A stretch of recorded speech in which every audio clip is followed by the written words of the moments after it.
Bienvenidos de nuevo al análisis de las cartas anuales de Warren Buffett.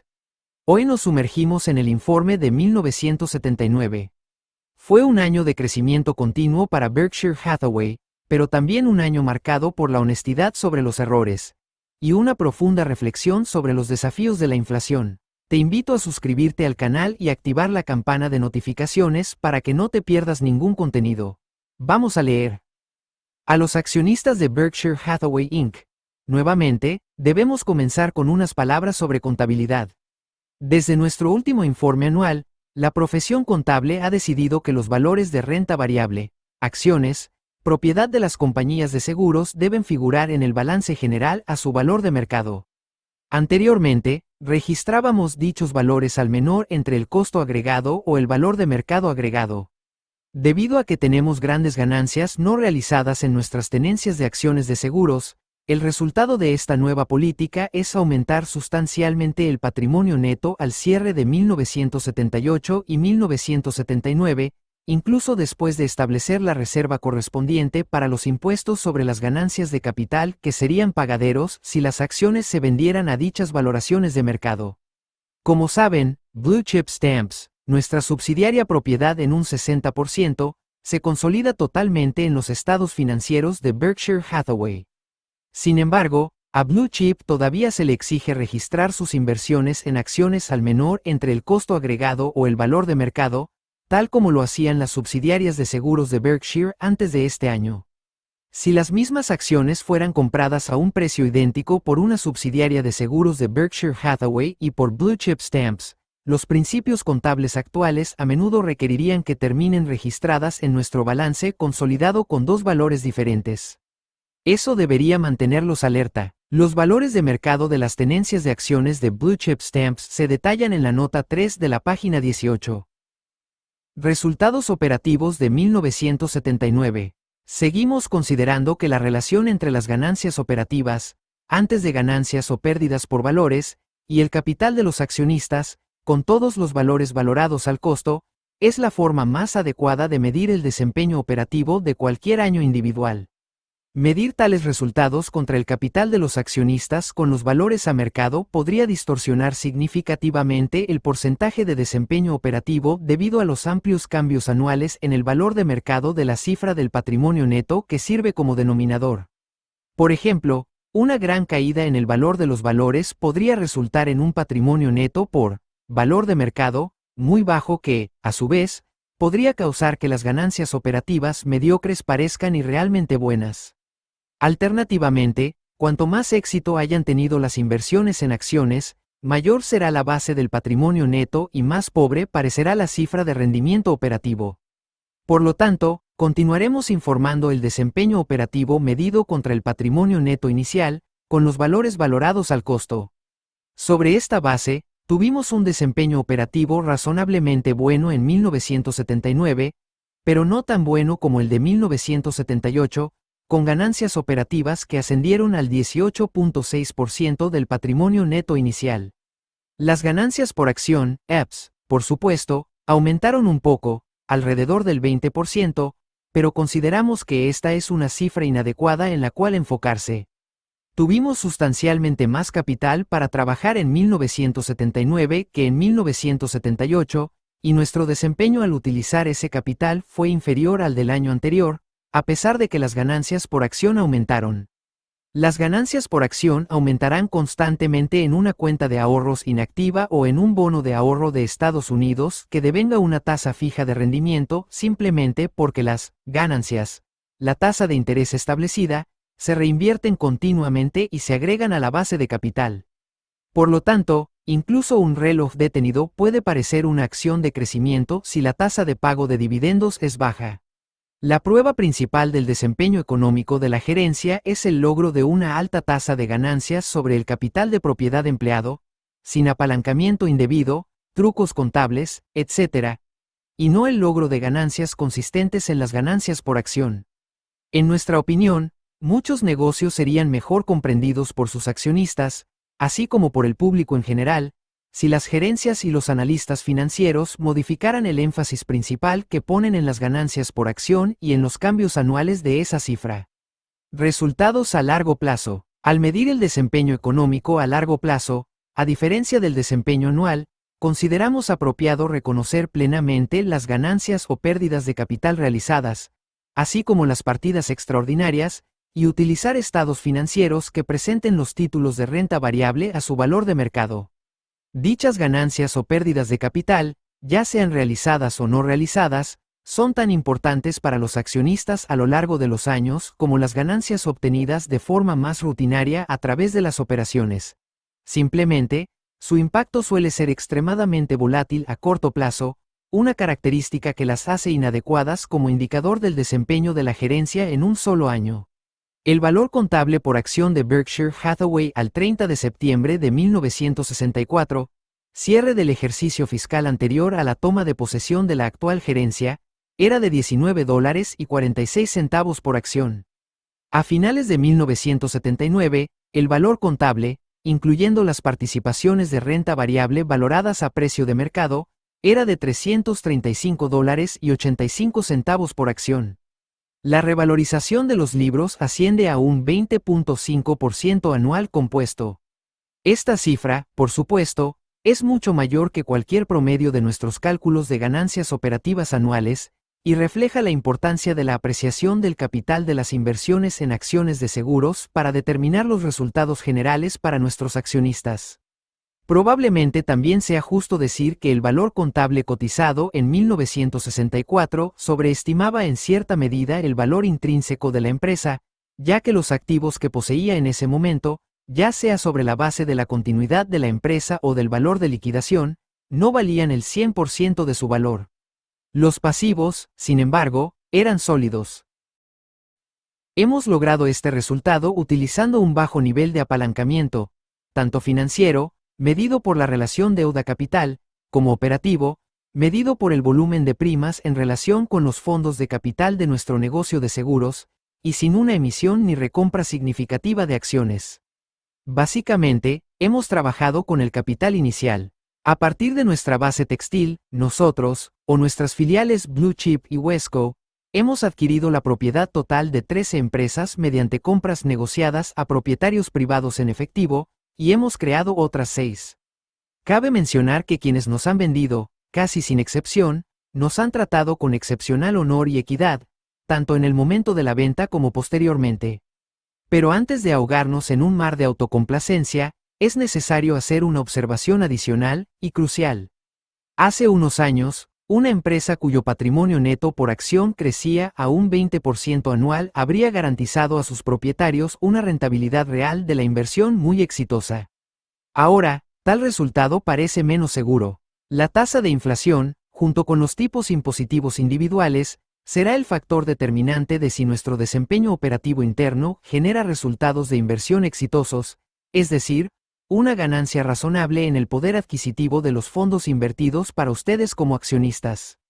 Así como el bono de ahorro original del 3%, la cuenta de ahorros con libreta del 5% o el bono del Tesoro estadounidense del 8% se han transformado, a su vez, por la inflación en instrumentos financieros que reducen, en lugar de aumentar, el poder adquisitivo durante su vida útil.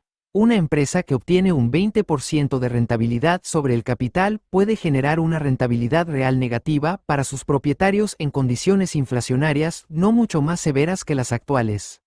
Si continuamos obteniendo una rentabilidad compuesta del 20%, un resultado nada fácil ni seguro, y esta rentabilidad se traduce en un aumento correspondiente del valor de mercado de las acciones de Berkshire Hathaway, como ha ocurrido en los últimos 15 años, su ganancia en poder adquisitivo después de impuestos probablemente será muy cercana a cero con una tasa de inflación del 14%.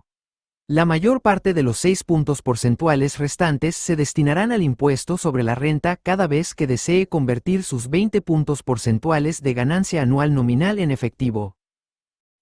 Esa combinación, la tasa de inflación más el porcentaje de capital que el propietario debe pagar para transferir a su propio bolsillo las ganancias anuales de la empresa, es decir, el impuesto sobre la renta ordinaria de los dividendos y el impuesto sobre las ganancias de capital de las utilidades retenidas, puede considerarse un índice de miseria del inversor. Cuando este índice supera la rentabilidad que la empresa obtiene sobre el capital, el poder adquisitivo del inversor, capital real, disminuye, aunque no consuma nada. No tenemos una solución corporativa para este problema. Las altas tasas de inflación no nos ayudarán a obtener mayores rendimientos sobre el capital. Un comentarista perspicaz, aunque amable, sobre Berkshire ha señalado que nuestro valor contable a finales de 1964 habría permitido comprar aproximadamente media onza de oro y, 15 años después, tras reinvertir todas las ganancias con mucho esfuerzo y dedicación, el valor contable resultante permitirá comprar aproximadamente la misma media onza. Se podría establecer una comparación similar con el petróleo de Oriente Medio. El problema radica en que el gobierno ha sido excepcionalmente hábil para imprimir dinero y hacer promesas, pero es incapaz de imprimir oro o crear petróleo. Tenemos la intención de seguir gestionando los asuntos internos de la empresa lo mejor posible. Sin embargo, debe comprender que las condiciones externas que afectan la estabilidad de la moneda pueden ser el factor más importante para determinar si su inversión en Berkshire Hathaway le reportará beneficios reales. Fuentes de ingresos. Presentamos nuevamente una tabla que muestra las fuentes de los ingresos de Berkshire. Como se explicó el año pasado, Berkshire posee aproximadamente el 60% de Blue Chip Stamps, que a su vez posee el 80% de Wesco Financial Corporation.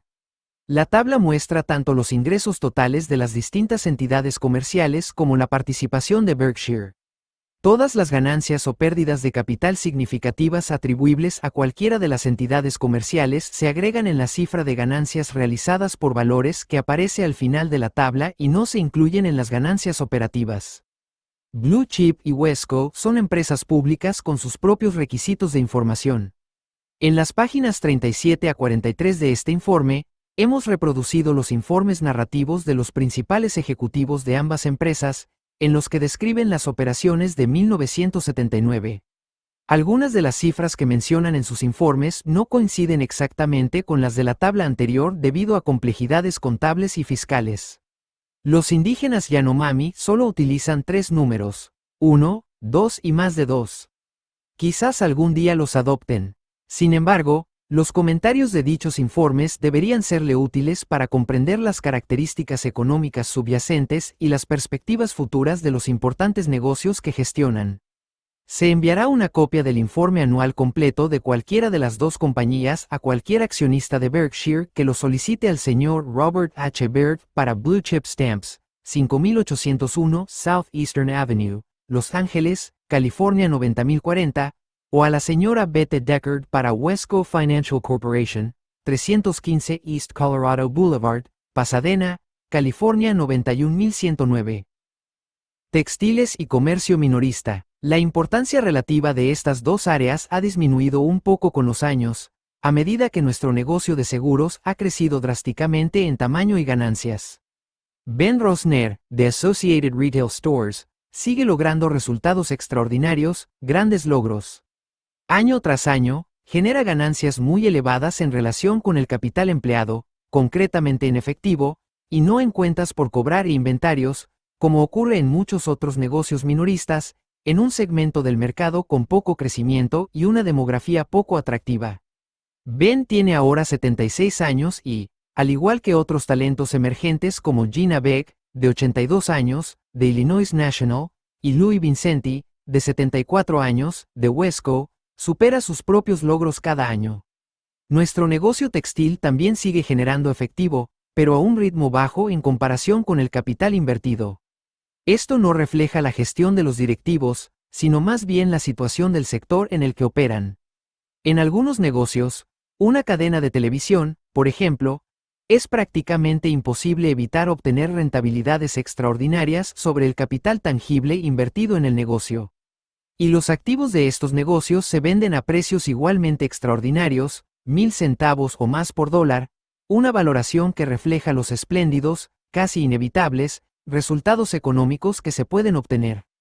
A pesar de su elevado precio, el negocio, fácil, puede ser la mejor opción. Hablamos por experiencia, ya que hemos intentado la otra vía. Hace unos años, nuestro presidente decidió comprar Wombeck Mills en Manchester, New Hampshire, ampliando así nuestra presencia en el sector textil.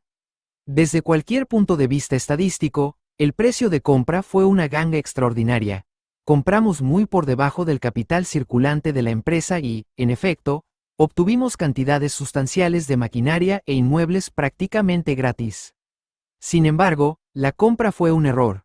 Si bien trabajamos arduamente, surgieron nuevos problemas tan pronto como se solucionaban los antiguos. Nuestra experiencia operativa y de inversión nos lleva a concluir que las reestructuraciones rara vez funcionan y que la misma energía y talento se aprovechan mucho mejor en un buen negocio adquirido a un precio justo que en un negocio deficiente adquirido a un precio irrisorio. Aunque fue un error, la adquisición de Wombec no ha sido un desastre. Ciertas partes de la operación están demostrando ser valiosas incorporaciones a nuestra línea de decoración, nuestra franquicia más fuerte, en New Bedford, y es posible que podamos operar de forma rentable a una escala considerablemente reducida en Manchester. Sin embargo, nuestro razonamiento inicial no se ha cumplido.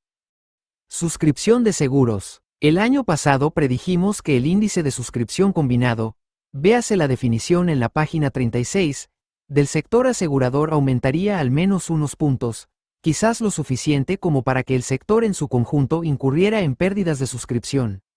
Y así fue. El índice de suscripción del sector subió en 1979 más de 3 puntos, pasando de aproximadamente el 97.4% al 100.7%. También dijimos que creíamos que nuestro desempeño en suscripción en relación con el sector mejoraría ligeramente en 1979 y, de nuevo, las cosas resultaron como esperábamos. Nuestro propio índice de suscripción en realidad disminuyó del 98.2% al 97.1%. Nuestro pronóstico para 1980 es similar en un aspecto. Nuevamente creemos que el desempeño del sector empeorará al menos unos puntos más. Sin embargo, este año no tenemos motivos para pensar que nuestro desempeño en relación con el sector vaya a mejorar aún más. No se preocupen. No escatimaremos esfuerzos para comprobar la veracidad de ese pronóstico. La división de seguros de National Indemnity Company, dirigida por Phil Leische, obtuvo resultados realmente extraordinarios. Con la ayuda de Roland Miller en suscripción y Bill Lyons en reclamaciones, esta sección generó una ganancia de suscripción de $8.4 millones sobre aproximadamente $82 millones en primas de vengadas. Muy pocas compañías en todo el sector lograron un resultado comparable. Como se puede observar, las primas de vengadas en este segmento disminuyeron ligeramente con respecto a las de 1978. Muchos directivos de seguros hablan de su disposición a reducir el volumen para suscribir pólizas de forma rentable, pero muy pocos lo hacen en la práctica. Phil Leische es una excepción. Si el negocio es viable, lo suscribe; si no, lo rechaza. Nuestra política es no despedir personal debido a las grandes fluctuaciones en la carga de trabajo que generan estos cambios voluntarios de volumen. Preferimos tener cierta flexibilidad en la organización de vez en cuando a mantener a todos excesivamente ocupados suscribiendo pólizas que nos generarán pérdidas. Jack Ringwald, fundador de National Indemnity Company, inculcó esta disciplina de suscripción desde los inicios de la compañía, y Phil Leische nunca ha flaqueado en su mantenimiento. Creemos que esta firmeza es tan rara como acertada, y absolutamente esencial para el funcionamiento de una compañía de seguros de responsabilidad civil de primer nivel. John Seward continúa progresando con solidez en Home and Automobile Insurance Company, en gran parte gracias a la significativa expansión del alcance de marketing de la compañía en las líneas de responsabilidad civil general. Estas líneas pueden ser muy rentables, pero el historial hasta la fecha es excelente y, con John McGowan y Paul Springman, contamos con dos gestores de responsabilidad civil prudentes que amplían nuestras capacidades. Nuestra división de reaseguros, dirigida por George Young, continúa arrojándonos resultados generales razonablemente satisfactorios tras deducir los ingresos por inversiones, pero el desempeño en suscripción sigue siendo insatisfactorio. Creemos que el negocio de los reaseguros es muy competitivo y probablemente se vuelva aún más difícil. De hecho, la entrada de capital al sector y la consiguiente reducción de precios para exposiciones cada vez mayores podrían tener consecuencias desastrosas para muchos nuevos participantes, de las que podrían no ser conscientes hasta que se vean en apuros. Gran parte del negocio de los reaseguros implica una cola excepcionalmente larga, una característica que permite que las pérdidas catastróficas actuales permanezcan latentes durante muchos años. Nos resultará difícil ser mucho más astutos que la competencia, por lo que nuestra actividad de reaseguros podría disminuir sustancialmente durante el prolongado período de competencia extraordinaria que se prevé. Operaciones en el estado de origen. La operación en el estado de origen fue decepcionante en 1979. George Billings, de Texas United Insurance Company, ganadora del premio anual a la menor tasa de siniestralidad entre las compañías del estado de origen, y Floyd Taylor, de Kansas Fire and Casualty Company, volvieron a obtener excelentes resultados.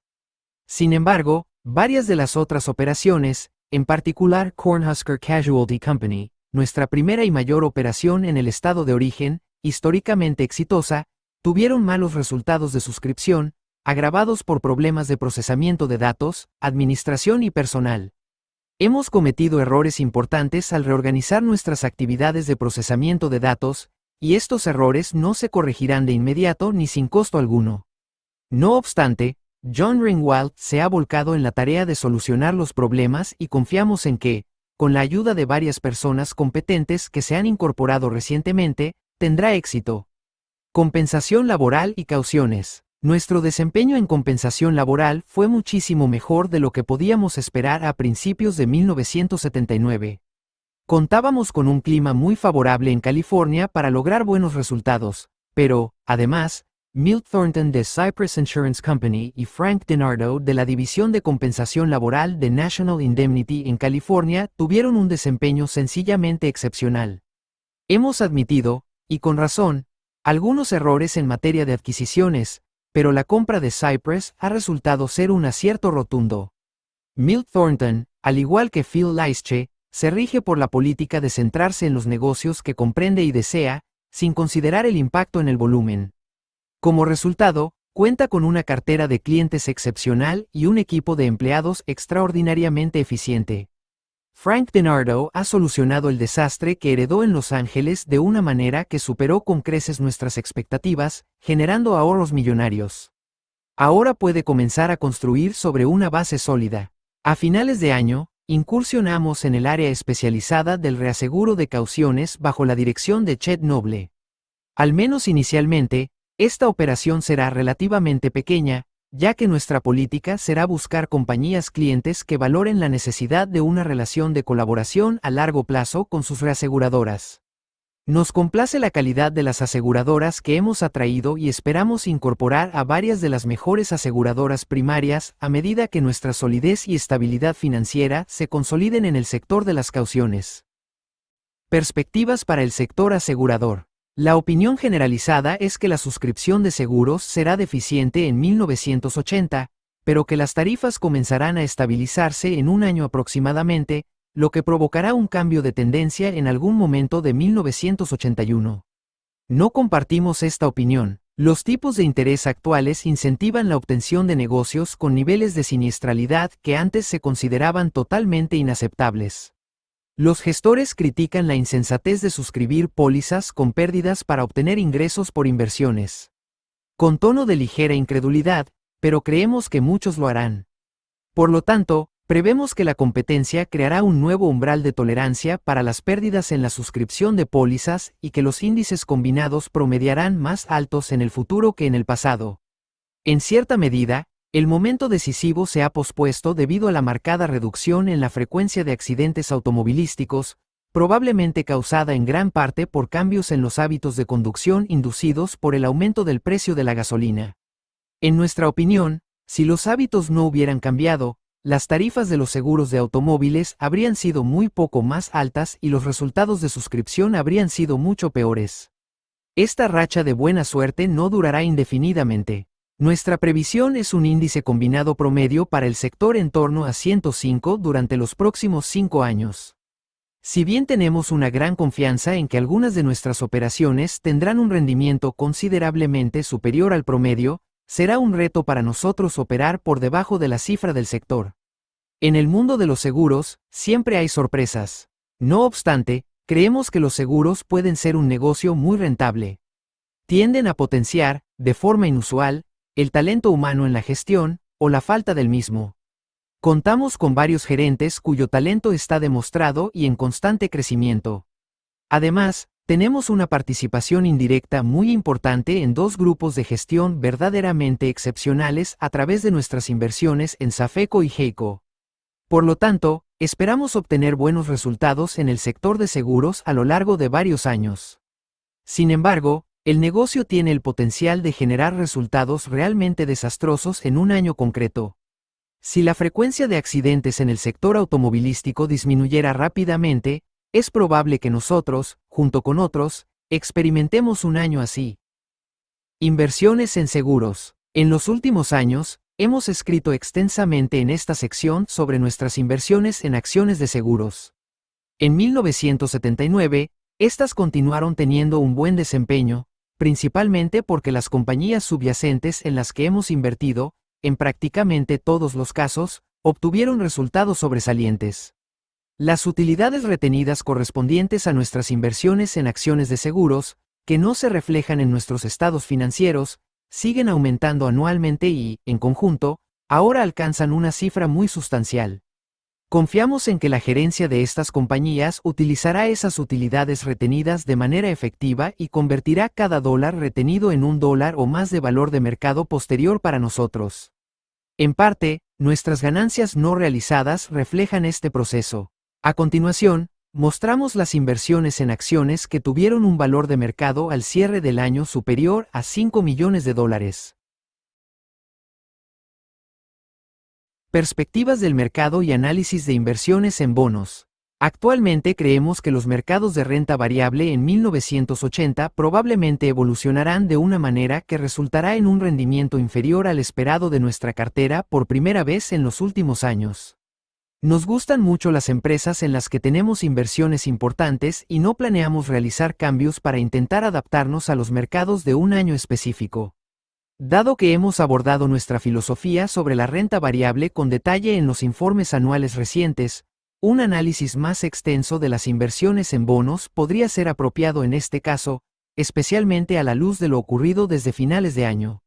El sector asegurador ha perdido una cantidad extraordinaria de dinero en el ámbito de los bonos, a pesar de la convención contable que permite a las aseguradoras contabilizar sus inversiones en bonos a coste amortizado, independientemente de la depreciación de su valor de mercado. De hecho, esa misma convención contable podría haber contribuido significativamente a las pérdidas. Si la dirección se hubiera visto obligada a reconocer los valores de mercado, su atención podría haberse centrado mucho antes en los peligros de un contrato de bonos a muy largo plazo. Irónicamente, muchas compañías de seguros han decidido que una póliza de seguro de automóvil anual es inapropiada en tiempos de inflación, y han introducido pólizas semestrales como reemplazo. ¿Cómo se espera que podamos prever 12 meses y estimar factores impredecibles como los gastos hospitalarios, los precios de las piezas de automóviles, etc.? Se preguntan muchos gerentes de seguros. Pero, tras decidir que un año es un periodo demasiado largo para fijar un precio fijo para un seguro en un mundo inflacionario, han dado un giro inesperado. Han tomado el dinero de la venta de esa póliza semestral y lo han vendido a un precio fijo por 30 o 40 años. El contrato de bonos a muy largo plazo ha sido el último gran contrato de precio fijo de duración prolongada que aún se firma regularmente en un mundo azotado por la inflación. El comprador de dinero para ser utilizado entre 1980 y 2020 ha podido obtener un precio fijo ahora para cada año de su uso, mientras que el comprador de seguros de automóviles, servicios médicos, papel de periódico, espacio de oficinas, o casi cualquier otro producto o servicio, sería recibido con burla si solicitara un precio fijo ahora que se aplicara hasta 1985. Porque en prácticamente todos los demás ámbitos del comercio, las partes de los contratos a largo plazo actualmente indexan los precios de alguna manera o insisten en el derecho a revisar la situación cada año aproximadamente. Análisis de la cartera de bonos y errores cometidos. En el ámbito de los bonos, ha prevalecido un desfase cultural. Era impensable que los compradores, prestatarios, y los intermediarios, suscriptores, de dinero se plantearan si todo tenía sentido, y los vendedores, prestamistas, permanecieron ajenos a una revolución económica y contractual. Durante los últimos años, nuestras compañías de seguros no han sido compradoras netas de bonos a largo plazo, aquellos sin derechos de conversión ni otras características que ofrezcan posibilidades de beneficio. Si bien ha habido algunas compras de bonos a largo plazo, estas se han visto compensadas por ventas o vencimientos. Incluso antes de este periodo, nunca comprábamos bonos a 30 o 40 años. En cambio, intentábamos concentrarnos en emisiones a corto plazo con fondos de amortización y en emisiones que parecían relativamente infravaloradas debido a ineficiencias del mercado de bonos. Sin embargo, la leve cautela que mostramos fue una respuesta inadecuada al mundo que se desarrollaba a nuestro alrededor. No te proteges adecuadamente estando medio dormido mientras otros duermen. Fue un error comprar bonos a 15 años, y sin embargo lo hicimos. Cometimos un error aún más grave al no venderlos, con pérdidas, si fuera necesario, cuando nuestras ideas actuales comenzaron a definirse. Naturalmente, esas ideas son mucho más claras y definitivas en retrospectiva. Sería justo que te preguntaras por qué no escribimos sobre este tema el año pasado. Por supuesto, debemos mantener cantidades significativas de bonos u otras obligaciones a plazo fijo en relación con nuestras operaciones de seguros. En los últimos años, nuestros compromisos netos a plazo fijo se han limitado a la compra de bonos convertibles. Creemos que las opciones de conversión obtenidas, en efecto, otorgan a esa parte de la cartera de bonos una vida media mucho más corta que la que implican los plazos de vencimiento de las emisiones, es decir, en el momento que consideremos oportuno, podemos rescindir el contrato de bonos mediante su conversión en acciones. Esta política de bonos nos ha proporcionado pérdidas no realizadas significativamente menores que las experimentadas por la gran mayoría de las compañías de seguros de propiedad y responsabilidad civil. También nos ha beneficiado nuestra marcada preferencia por las acciones en los últimos años, lo que ha mantenido nuestro segmento de bonos relativamente bajo. Sin embargo, estamos asumiendo pérdidas en bonos y creemos que, en cierto modo, nuestros errores deberían ser menos indulgentes que los de quienes actuaron sin percatarse de los problemas que se avecinaban. Recordando nuestra experiencia en el sector textil, deberíamos haber comprendido la inutilidad de intentar ser muy astutos, mediante fondos de amortización y otras emisiones especiales, en un sector donde la situación era claramente desfavorable. Tenemos serias dudas sobre si un bono a muy largo plazo con interés fijo, denominado en dólares, sigue siendo un contrato comercial apropiado en un mundo donde el valor del dólar parece casi seguro que disminuirá día a día. Esos dólares, así como los títulos de deuda pública de otros gobiernos, pueden tener demasiadas debilidades estructurales como para servir adecuadamente como unidad de referencia comercial a largo plazo. De ser así, los bonos a muy largo plazo podrían convertirse en instrumentos obsoletos, y las aseguradoras que hayan adquirido bonos con vencimiento en 2010 o 2020 podrían enfrentarse a graves y continuos problemas. Asimismo, no estaremos satisfechos con nuestros bonos a 15 años y pagaremos anualmente un precio en términos de rentabilidad que reflejará ese error. Algunos de nuestros bonos convertibles nos resultan excepcionalmente atractivos y presentan el mismo factor de retención de ganancias, aplicable a las acciones en las que se pueden convertir, que nuestra cartera de acciones convencional.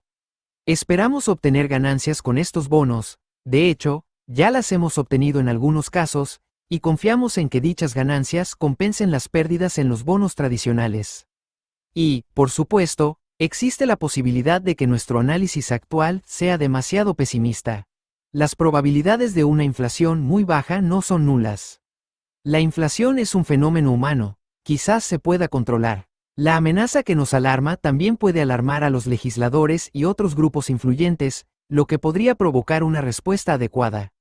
Además, los tipos de interés actuales incorporan proyecciones de inflación mucho más elevadas que las de hace 1 o 2 años.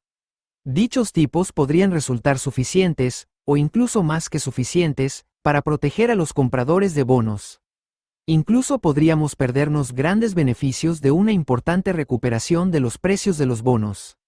Sin embargo, nuestra reticencia a fijar ahora un precio para una libra de caramelos Cis o un metro de tela Berkshire que se entregará en 2010 o 2020 nos hace igualmente reacios a comprar bonos que fijen un precio para el dinero ahora, para su uso en esos años. En definitiva, nos decantamos por Polonio, con algunas modificaciones, ni prestatario a corto plazo ni prestamista a largo plazo. Banca y la desinversión del Illinois National Bank. Este será el último año que podremos informar sobre el Illinois National Bank and Trust Company como filial de Berkshire Hathaway. Por lo tanto, nos complace especialmente informar que, bajo la dirección de Gina Begg y Pete Jeffrey, el banco batió todos los récords anteriores y obtuvo una rentabilidad de aproximadamente el 2.3% sobre los activos promedio el año pasado. Con énfasis en la cifra, un nivel que triplica con creces el obtenido por el banco promedio de las grandes entidades bancarias, y que duplica con creces el de los bancos considerados de excelencia. El historial es sencillamente extraordinario, y los accionistas de Berkshire Hathaway le deben una ovación de pie a Gina Begg por su desempeño este año y todos los años desde nuestra adquisición en 1969. Como saben, la Ley de Sociedades de Cartera Bancaria de 1969 exige que vendamos el banco antes del 31 de diciembre de 1980. Durante algunos años, hemos esperado cumplir con la ley mediante una escisión durante 1980. Sin embargo, la Junta de la Reserva Federal ha adoptado una postura firme. Si el banco se escinde, ningún directivo o consejero de Berkshire Hathaway puede ser directivo o consejero del banco escindido ni de la sociedad de cartera bancaria, incluso en un caso como el nuestro, en el que una sola persona poseería más del 40% de ambas compañías. En estas circunstancias, estamos estudiando la posible venta de entre el 80% y el 100% de las acciones del banco. Seremos muy selectivos con cualquier comprador, y nuestra elección no se basará únicamente en el precio. El banco y su administración nos han tratado excepcionalmente bien y, si tenemos que vender, queremos asegurarnos de que reciban el mismo trato. Una escisión sigue siendo una posibilidad si no se logra un precio justo y un comprador adecuado para principios de otoño. Sin embargo, debe tener en cuenta que no esperamos poder reemplazar por completo, ni siquiera en gran medida, la capacidad de generar ingresos que representa el banco con los ingresos de su venta. Sencillamente, no se pueden adquirir empresas de alta calidad con el múltiplo precio, beneficio que probablemente prevalecerá en la venta de nuestro banco. Información financiera y relación con los accionistas. En 1979, se inició la cotización de las acciones de Berkshire Hathaway en el Nasdaq. Esto significa que ahora las acciones se cotizan en la sección de valores extrabursátiles, OTC, del Wall Street Journal, bajo el apartado de cotizaciones OTC adicionales. Antes de esta cotización, el Wall Street Journal y el Dow Jones News no publicaban nuestros resultados. Con tono de ligera incredulidad, a pesar de que estos eran 100 veces superiores a los de algunas empresas cuyos informes sí publicaban. Ahora, sin embargo, el Dow Jones News publica nuestros resultados trimestrales inmediatamente después de su publicación y, además, tanto el Dow Jones News como el Wall Street Journal publican nuestros resultados anuales. Esto resuelve un problema de difusión que nos preocupaba. En cierto modo, nuestro grupo de accionistas es bastante singular, y esto influye en nuestra forma de informarles. Por ejemplo, al final de cada año, aproximadamente el 98% de las acciones en circulación pertenecen a personas que también eran accionistas al inicio del año. Por lo tanto, en nuestro informe anual reforzamos la información que les hemos proporcionado en años anteriores, en lugar de repetir mucha información. De esta manera, ustedes obtienen información más útil y nosotros evitamos aburrirnos. Además, quizás el 90% de nuestras acciones pertenecen a inversores para quienes Berkshire es su mayor inversión en valores, a menudo con mucha diferencia. Muchos de estos propietarios están dispuestos a dedicar bastante tiempo al informe anual, y nosotros intentamos brindarles la misma información que nos resultaría útil si los papeles se invirtieran. Por el contrario, no incluimos ninguna narración en nuestros informes trimestrales. Nuestros propietarios y gerentes tienen horizontes temporales muy amplios con respecto a este negocio, y es difícil decir algo nuevo o significativo cada trimestre sobre eventos de importancia a largo plazo. Pero cuando reciban una comunicación nuestra, provendrá de la persona a la que pagan para que gestione el negocio. Su presidente cree firmemente que los propietarios tienen derecho a escuchar directamente del director ejecutivo lo que está sucediendo y cómo evalúa el negocio, tanto en la actualidad como en el futuro. Exigirían eso en una empresa privada, no deberían esperar menos en una empresa pública. Un informe anual de gestión no debería entregarse a un especialista de personal ni a un consultor de relaciones públicas, quienes probablemente no estén en condiciones de hablar con franqueza de gerente a propietario. Consideramos que ustedes, como propietarios, tienen derecho al mismo tipo de informes por parte de su gerente que los que nosotros en Berkshire Hathaway nos deben a nosotros por parte de los gerentes de nuestras unidades de negocio. Obviamente, el nivel de detalle debe ser diferente, especialmente cuando la información pueda ser útil para un competidor o similar. Pero el alcance general, el equilibrio y el nivel de franqueza deben ser similares. No esperamos un comunicado de prensa cuando nuestros gerentes operativos nos informan sobre la situación, y tampoco creemos que deban recibirlo. Atracción de accionistas y la analogía del restaurante. En gran medida, las empresas obtienen el apoyo de los accionistas que buscan y merecen. Si centran su estrategia y comunicación en los resultados a corto plazo o en las consecuencias bursátiles inmediatas, atraerán, en gran medida, a accionistas que se centran en los mismos factores. Y si tratan a los inversores con cinismo, es muy probable que, con el tiempo, ese cinismo sea correspondido por la comunidad inversora. Phil Fisher, un respetado inversor y autor, comparó en una ocasión las políticas de una corporación para atraer accionistas con las de un restaurante para atraer clientes potenciales. Un restaurante podría buscar una clientela específica, clientes de comida rápida, restaurantes elegantes, comida oriental, etc., y, con el tiempo, conseguir un grupo fiel de clientes. Si el trabajo se realizara con maestría, esa clientela, satisfecha con el servicio, el menú y los precios ofrecidos, regresaría con regularidad. El restaurante no podría cambiar constantemente su estilo y mantener una clientela feliz y estable. Si el negocio oscilara entre la cocina francesa y el pollo para llevar, el resultado sería una constante rotación de clientes confundidos e insatisfechos. Lo mismo ocurre con las corporaciones y el grupo de accionistas que buscan. No se puede complacer a todos, buscando simultáneamente diferentes propietarios cuyos intereses principales van desde una alta rentabilidad actual hasta el crecimiento del capital a largo plazo, pasando por la especulación bursátil, etc.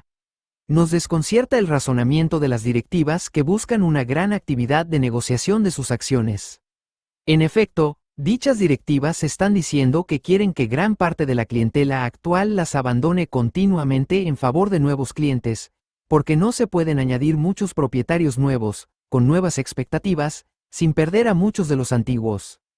Preferimos con mucho a los propietarios que aprecian nuestro servicio y menú y que regresan año tras año.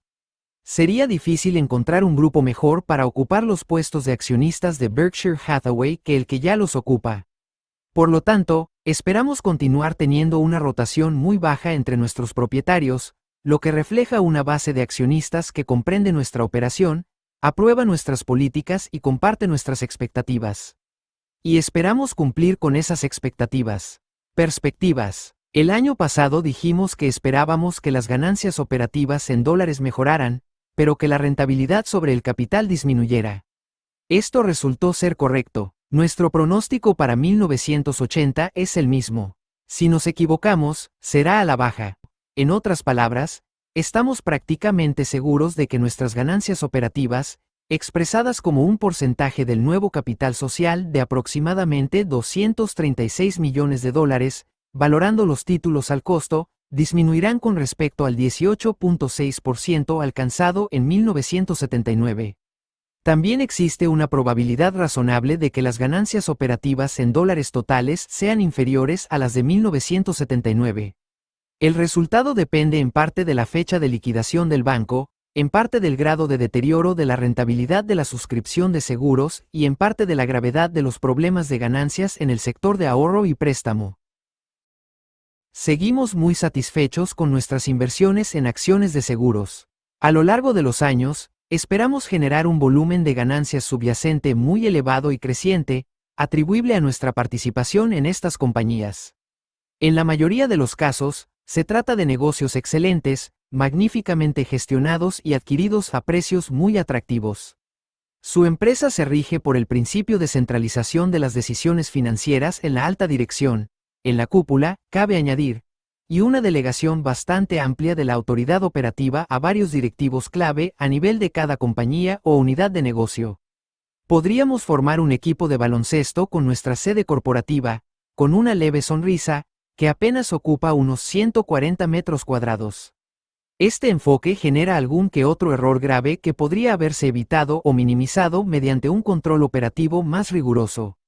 Pero también elimina una gran cantidad de costes y acelera considerablemente la toma de decisiones.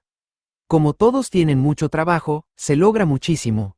Y lo más importante, nos permite atraer y retener a personas extraordinariamente talentosas, personas que simplemente no se pueden contratar en circunstancias normales, para quienes trabajar en Berkshire es prácticamente lo mismo que dirigir su propio negocio. Hemos depositado mucha confianza en ellos, y sus logros han superado con creces esa confianza. Warren E. Buffett, presidente. 3 de marzo de 1980. Comencemos con algunas conclusiones clave. Las ganancias operativas aumentaron un 13.6%, llegando a $26.60 millones.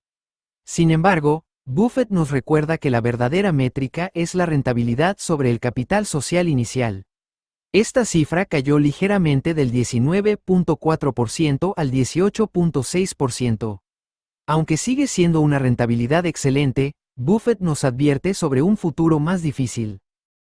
El negocio de seguros siguió siendo el motor principal. A pesar de que el sector en general vio deteriorarse sus márgenes, las operaciones de Berkshire mejoraron su índice combinado al 97.1%, superando al promedio de la industria, que cayó en pérdidas de suscripción. Buffett destaca especialmente la labor de Phil Leische en National Indemnity. En un mercado altamente competitivo, Leische demostró una disciplina rara. Prefirió reducir el volumen de primas antes que suscribir pólizas que generarían pérdidas. Esta firmeza, dice Buffett, es tan rara como acertada y absolutamente esencial.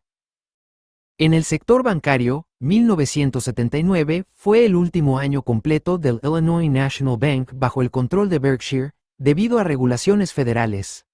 El banco, liderado por Gina Beck, se despidió batiendo todos los récords de rentabilidad.